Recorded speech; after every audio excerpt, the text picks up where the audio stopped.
নমস্কার, আমি সঞ্চারী ভট্টাচার্য আর আপনারা শুনছেন আপনাদের পছন্দের Forest Shadows Productions. Forest Shadows প্রোডাকশনসের আজকের সবিশেষ নিবেদন শিবপুরাণের একটি বিশেষ দিক, যেখানে আমরা আপনাদের সাথে আলোচনা করব ভগবান শিবের লিঙ্গ এবং সাকার বিগ্রহের পূজার রহস্য ও মাহাত্ম্য নিয়ে। তাহলে আজকে আমাদের দ্বারা পরিবেশিত এই পর্বটি অতি অবশ্যই মনোযোগ সহকারে শুনতে থাকুন।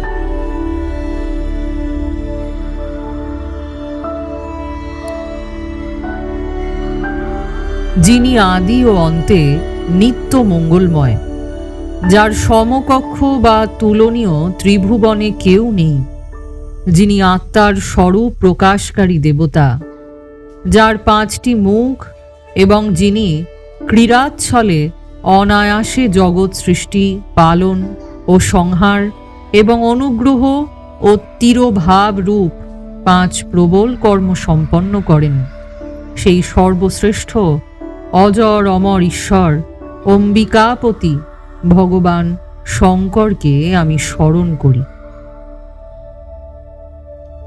ব্যাসদেব বললেন, ধর্মের যে মহাক্ষেত্র, যেখানে গঙ্গা যমুনার সঙ্গম হয়েছে, সেই পরম পুণ্যময় প্রয়োগে যা ব্রহ্মলোকের পথ, সত্যব্রতে তৎপর থাকা মহা তেজস্বী মহাভাগ মহাত্মা মুনিগণ সেখানে এক বিশাল জ্ঞান যজ্ঞের আয়োজন করেন। সেই জ্ঞান যজ্ঞের সংবাদ শুনে পৌরাণিক শিরোমণি ব্যাস শিষ্য মহামুনি সুতদেব সেখানে মুনিদের দর্শন করতে আসেন। সুতদেবকে আসতে দেখে সমস্ত মুনিগণ আনন্দ সাগরে নিমজ্জিত হন এবং অত্যন্ত প্রসন্ন চিত্তে তাকে বিধিবৎ আপ্যায়ন করেন। তারপর সেই মহাত্মাগণ তাঁর বিধি মতো স্তুতি করে বিনয়পূর্বক হাত জোড় করে বললেন, সর্বজ্ঞ বিদ্বান রমহর্ষণজি, আপনার ভাগ্য অত্যন্ত সুপ্রসন্ন, তাই আপনি ব্যাসদেবের শ্রীমুখ থেকে প্রসন্নতাপূর্বক সমস্ত পুরাণ বিদ্যা লাভ করেছেন। সেই জন্য আপনি আশ্চর্য স্বরূপ বাণীর ভাণ্ডার। ঠিক সেইরূপ যেমন রত্নাকর সমুদ্র মহাসারভূত রত্নাদির আগার, ঠিক একইভাবে ত্রিলোকে অতীত, বর্তমান ও ভবিষ্যৎ এবং আরও যা কিছু বস্তু আছে তা আপনার কাছে অজ্ঞাত নয়। আমাদের সৌভাগ্য যে আপনি এই যজ্ঞ দর্শন করার জন্য এখানে পদার্পণ করেছেন এবং এই উপলক্ষে আমাদের আধ্যাত্মিক লাভও হবে, কারণ আপনার আগমন কখনো নিরর্থক হতেই পারে না। আমরা আগেও আপনার নিকট শুভাশুভ তত্ত্বের সম্পূর্ণ বর্ণনা শুনেছি, কিন্তু তাতে তৃপ্ত হইনি।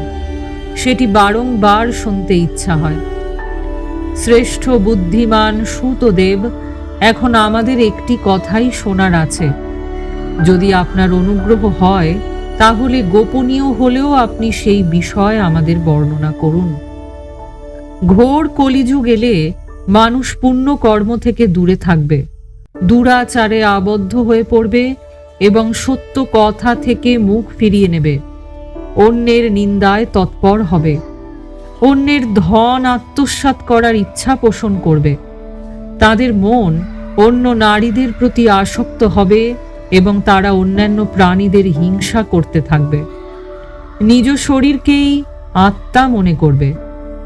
মানুষ মূঢ়, নাস্তিক ও পশু বুদ্ধি সম্পন্ন হবে, মাতা পিতাকে দ্বেষ করবে, ব্রাহ্মণ লোভরূপী কুমির হয়ে উঠবে, বেদ বিক্রয় করে জীবিকা নির্বাহ করবে, ধন উপার্জনের জন্যই বিদ্যাভ্যাস করবে ও মদে মত্ত থাকবে, নিজের জাতি কর্ম ত্যাগ করবে, প্রায়শ অপরকে ঠকাবে, ত্রিকালের সন্ধ্যা উপাসনা করে দূরে থাকবে এবং ব্রহ্মজ্ঞান শূন্য হবে।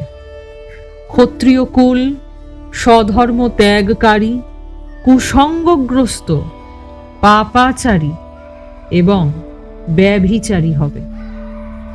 তাদের মধ্যে শৌর্য বীর্যের অভাব হবে। কুৎসিত চৌর্য কর্মের দ্বারা তারা জীবিকা নির্বাহ করবে।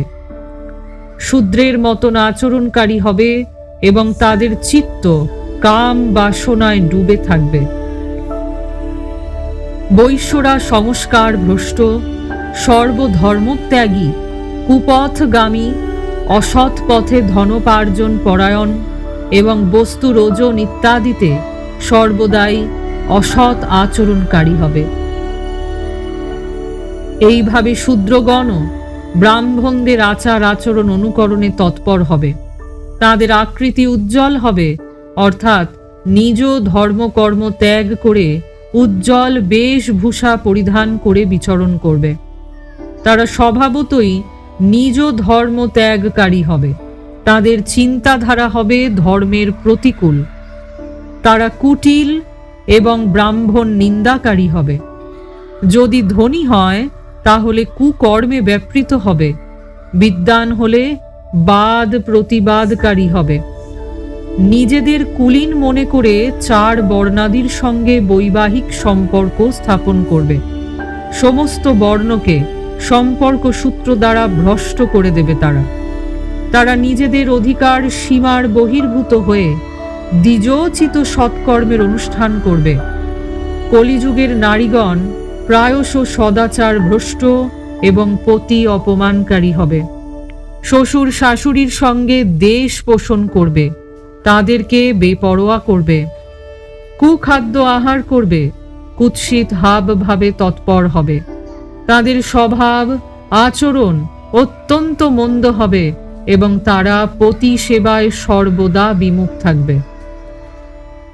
সুতদেব এইভাবে যাদের বুদ্ধি ভ্রষ্ট হয়েছে, যারা নিজ ধর্ম ত্যাগ করেছে, সেই সব লোকের ইহলোক ও পরলোক উত্তম গতি কি করে প্রাপ্ত হবে, এই চিন্তায় আমাদের মন সর্বদা ব্যাকুল থাকে। পরোপকারের মতন অন্য আর কোনো ধর্ম নেই। সুতরাং যাতে অল্প উপায়ে এই সব পাপ তৎক্ষণাৎ বিনাশ হয়, তা কৃপা করে আমাদের বলুন, কারণ আপনি সর্বসিদ্ধান্তের জ্ঞাতা। ব্যাসদেব বললেন। সেই ভাবিতাত্মা মুনিদের কথা শুনে সুতদেব মনে মনে ভগবান শঙ্করকে স্মরণ করে তাঁদের বললেন, সাধু মহাত্মাগণ, আপনারা অতি উত্তম কথা জিজ্ঞাসা করেছেন। আপনাদের এই প্রশ্ন ত্রিলোকের হিতকারক। আমি গুরুদেব শ্রী ব্যাসকে স্মরণ করে আপনাদের স্নেহবশত এই বিষয় বর্ণনা করব। আপনারা শ্রদ্ধা সহকারে শুনুন। সব থেকে উত্তম যে শিব পুরাণী, সেটি বেদান্তের সার সর্বস্ব এবং বক্তা ও শ্রোতাকে সমস্ত পাপ থেকে উদ্ধারকারী। শুধু তাই নয়, সেটি পরলোকে পরমার্থ প্রদানকারী হয় এবং কলির কলমশ রাশি বিনাশকারীও। তাতে ভগবান শিবের উত্তম যশের বর্ণনা আছে। ব্রাহ্মণগণ, ধর্ম অর্থ কাম মোক্ষ এই চার পুরুষার্থ প্রদানকারী এই পুরাণ সর্বদাই নিজ প্রভাবের আলোকে বৃদ্ধি এবং বিস্তার লাভ করেছে। বিপ্রবরগণ, এই সর্বোত্তম শিব পুরাণ অধ্যয়ন করলেই এই কলিযুগের পাপাসক্ত জীব শ্রেষ্ঠতম গতি লাভ করবে। কলিযুগের মহা উৎপাত ততদিনই জগতে নির্ভয় বিচরণ করবে, যতদিন এই শিব পুরাণের উদয় না হবে। শিব পুরাণকে বেদ তুল্য মান্য করা হয়। বেদকল্প এই পুরাণ সর্বপ্রথম ভগবান শিবই প্রণয়ন করেছেন। বিদ্যেশ্বর সংহিতা, রুদ্র সংহিতা, বিনায়ক সংহিতা, উমা সংহিতা, মাতৃ সংহিতা, একাদশ রুদ্র সংহিতা, কৈলাস সংহিতা, শতদ্রু সংহিতা, কোটিরুদ্র সংহিতা, সহস্র কোটি রুদ্র সংহিতা, বায়বীয় সংহিতা এবং ধর্ম সংহিতা, এইভাবে এই পুরাণের 12টি ভাগ বা খণ্ড আছে।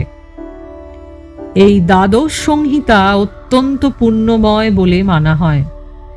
হে ব্রাহ্মণগণ, এবার আমি তার শ্লোকের সংখ্যা জানাচ্ছি, আপনারা শ্রদ্ধা সহ শুনুন। বিদ্যেশ্বর সংহিতাতে 10,000 শ্লোক আছে। রুদ্র সংহিতা, বিনায়ক সংহিতা, উমা সংহিতা, মাতৃ সংহিতা, এগুলির প্রত্যেকটিতে 8,000 করে শ্লোক আছে।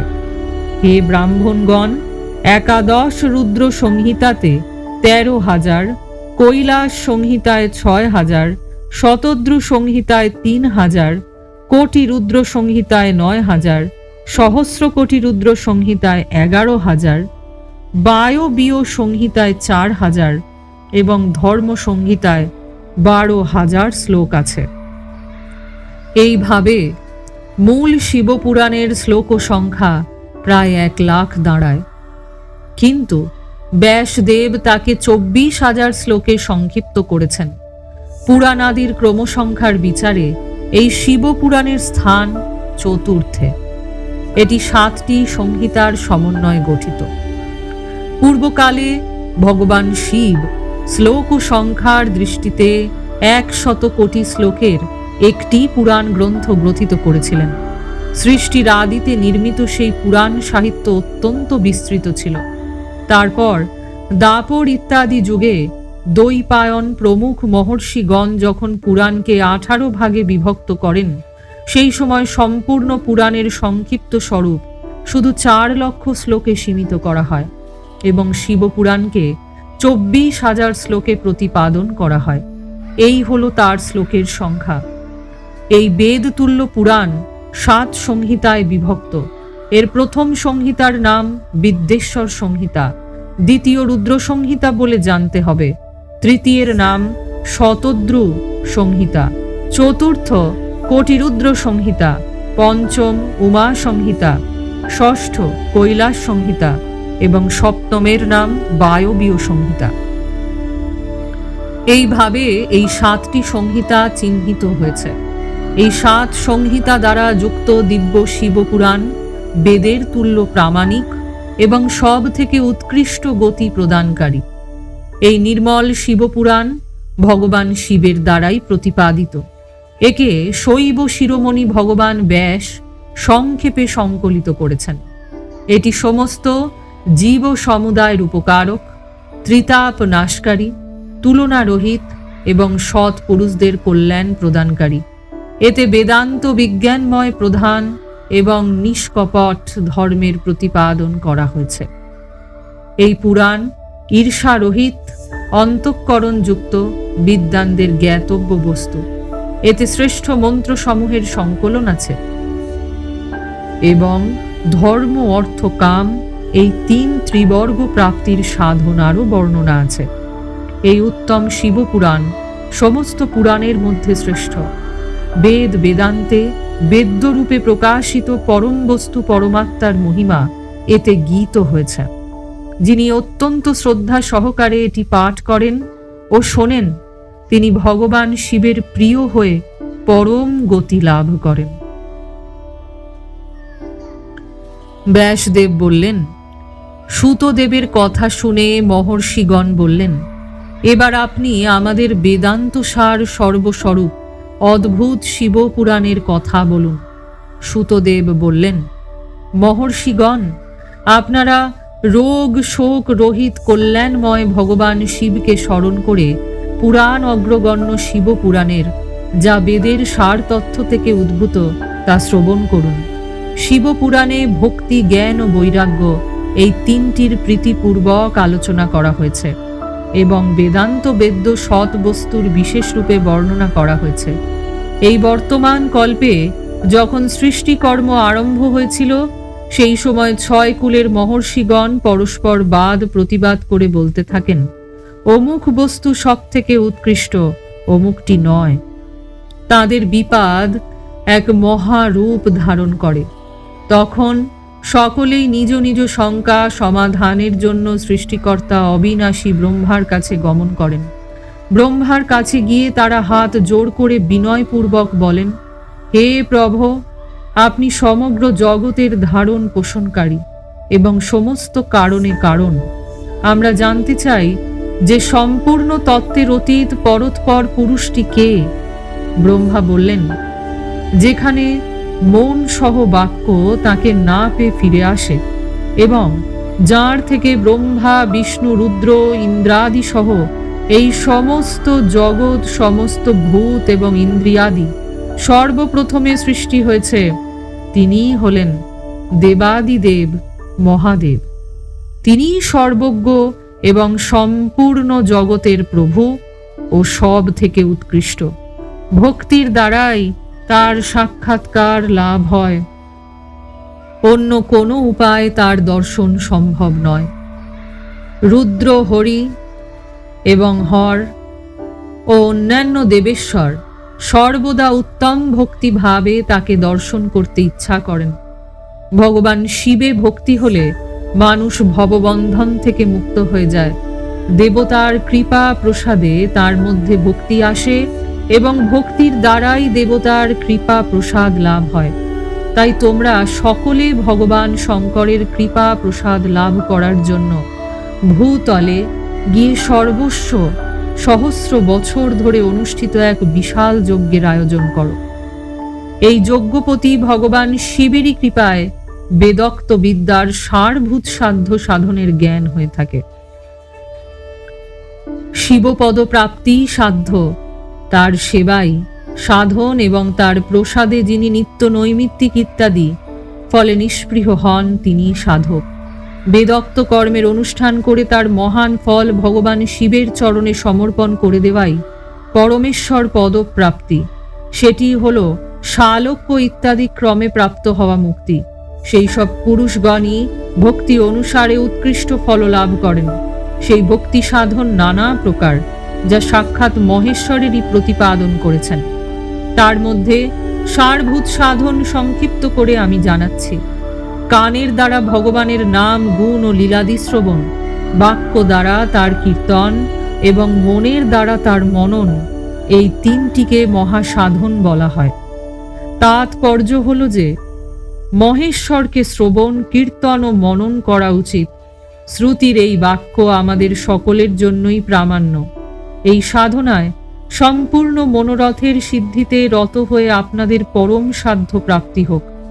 লোকে প্রত্যক্ষ বস্তু চোখে দেখে তাতে প্রবৃত্ত হয়, কিন্তু যে বস্তুর কখনো প্রত্যক্ষ দর্শন হয় না, তাকে শ্রবণেন্দ্রিয়ের দ্বারা শুনে জেনে মানুষ সেটি পাওয়ার জন্য চেষ্টা করে। সুতরাং প্রথম সাধন হল শ্রবণ। তার দ্বারা গুরুর মুখনিসৃত তত্ত্ব শ্রবণ করে শ্রেষ্ঠ বুদ্ধি সম্পন্ন বিদ্বান পুরুষ অতঃপর অপর সাধন, কীর্তন এবং মননের সিদ্ধি করবে। ক্রমশ মনন পর্যন্ত এই সাধনের ভালোভাবে সাধনা করলে তার দ্বারা শালক্য ইত্যাদি ক্রমে ধীরে ধীরে ভগবান শিবের সঙ্গে সংযোগ হয়। প্রথমে সমস্ত অঙ্গের ন্যূনতা দূরীভূত হবে, তারপর সর্বপ্রকার লৌকিক আনন্দ বিলীন হয়ে যায়। ভগবান শঙ্করের পূজা, তার নাম জপ ও তার গুণ, রূপ, বিলাস এবং নানাদির যুক্তিপরায়ণ চিত্তের দ্বারা যে নিরন্তর পরিশোধন বা চিন্তা হয়, তাকেই মনন বলা হয়। মহেশ্বরের কৃপা দৃষ্টিতে তা উপলব্ধ হয়। একে সমস্ত শ্রেষ্ঠ সাধনের মধ্যে প্রধান ও প্রমুখ বলা হয়েছে।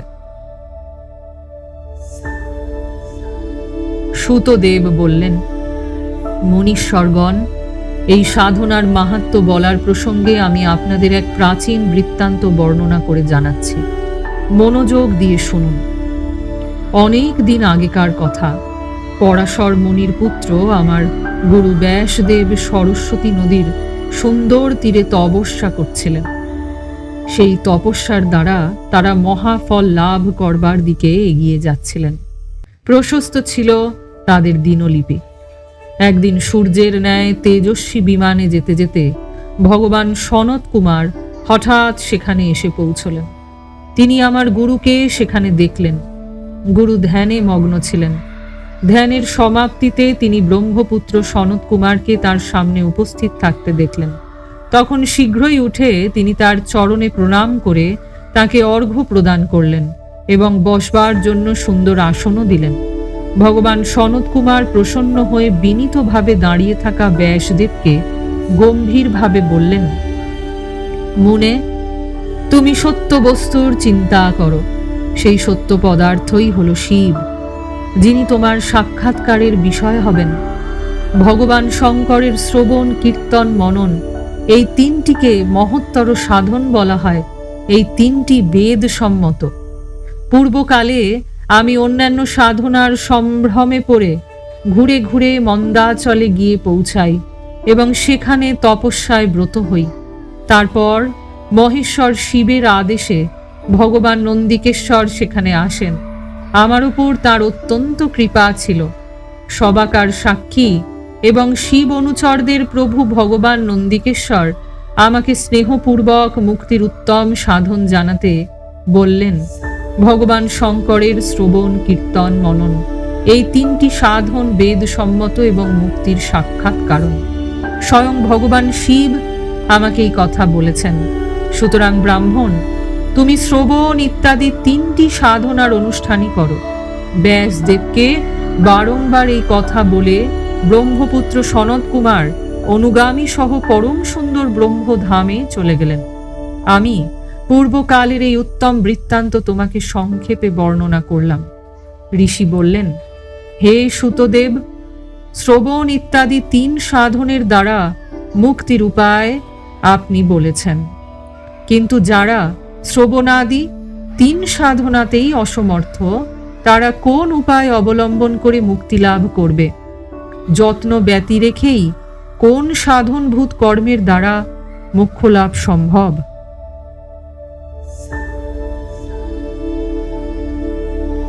সেই সময় সুতদেব ভগবান শিবের লিঙ্গ এবং সাকার বিগ্রহের পূজার রহস্য ও মাহাত্ম্য বর্ণনা করলেন। সুতদেব বললেন, শৌনক, যিনি শ্রবণ, কীর্তন ও মনন এই তিন সাধনের অনুষ্ঠানে সমর্থ নন, তিনি ভগবান শঙ্করের লিঙ্গ এবং মূর্তি স্থাপন করে নিত্য পূজা করলে সংসার সাগর পার হতে পারেন।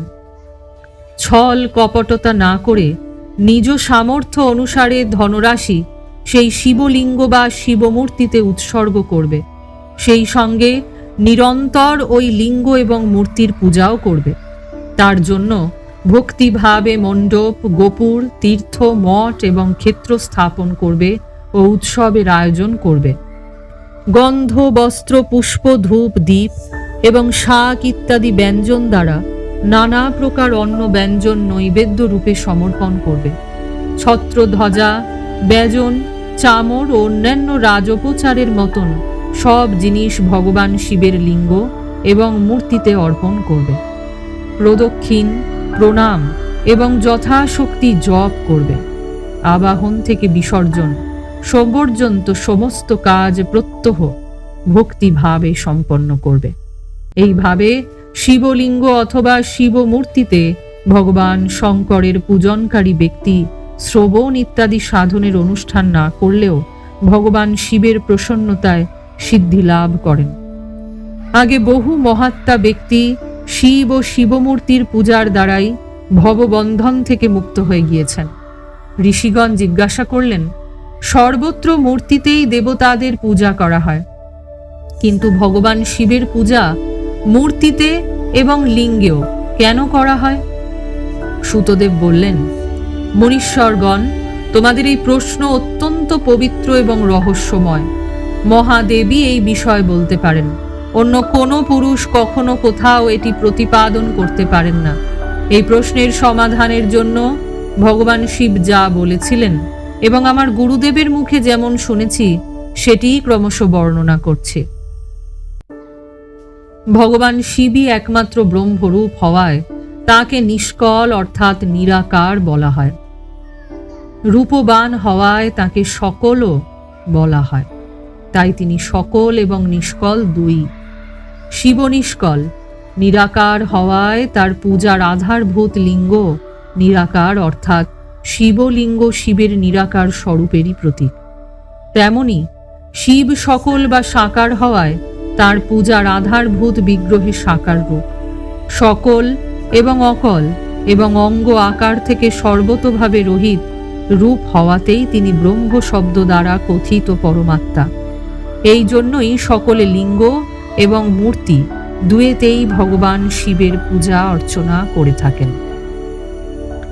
শিব ব্যতীত অন্য যে সকল দেবতা আছেন তারা সাক্ষাৎ ব্রহ্ম নন, তাই কোথাও তাদের নিরাকার লিঙ্গ দেখা যায় না।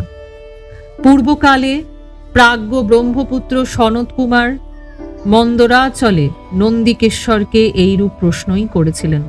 সনত কুমার বলেন, ভগবান শিব ব্যতীত অন্য যত দেবতা আছেন তাদের সকলের পূজার জন্য সর্বত্র প্রায়শ মূর্তি অধিক সংখ্যায় দেখা ও শোনা যায়।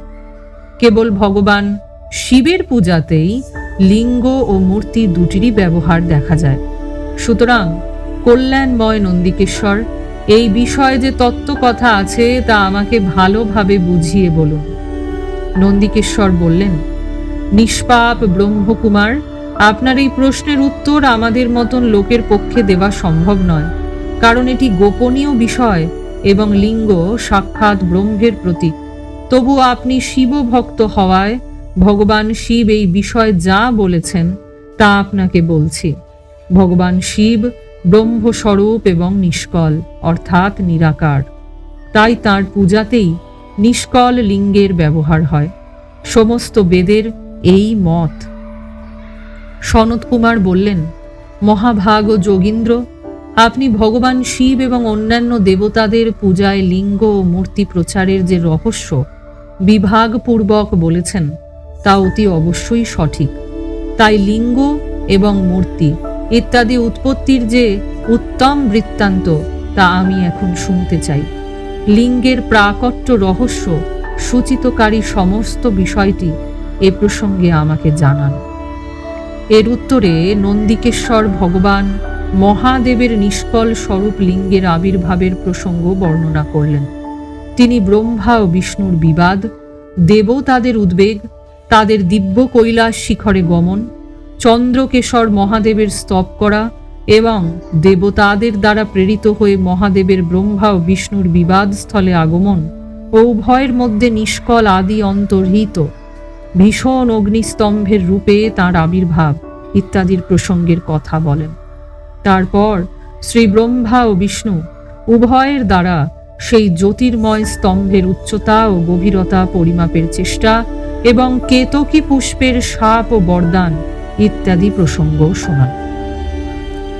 আজকে শিবপুরাণের এই কাহিনী এবং এই রহস্যময় গাথা এখানেই সমাপ্ত হল।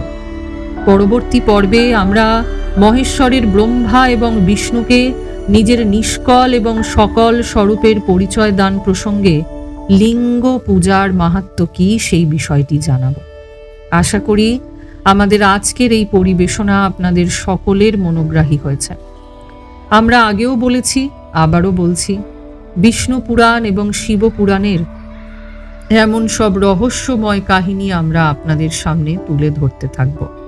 বিষয়গুলি ক্রমশ প্রকাশ্য, তাই আমাদের সাথে থাকতে হবে এবং আমাদের দ্বারা পরিবেশিত এই কাহিনীগুলিকে যথাসম্ভব সময় এবং ভক্তি ভরে শুনতে থাকুন। তাহলে দেখবেন ভগবান শিবের কৃপায় আপনিও সমস্ত পাপ থেকে মুক্তি লাভ করতে পেরেছেন।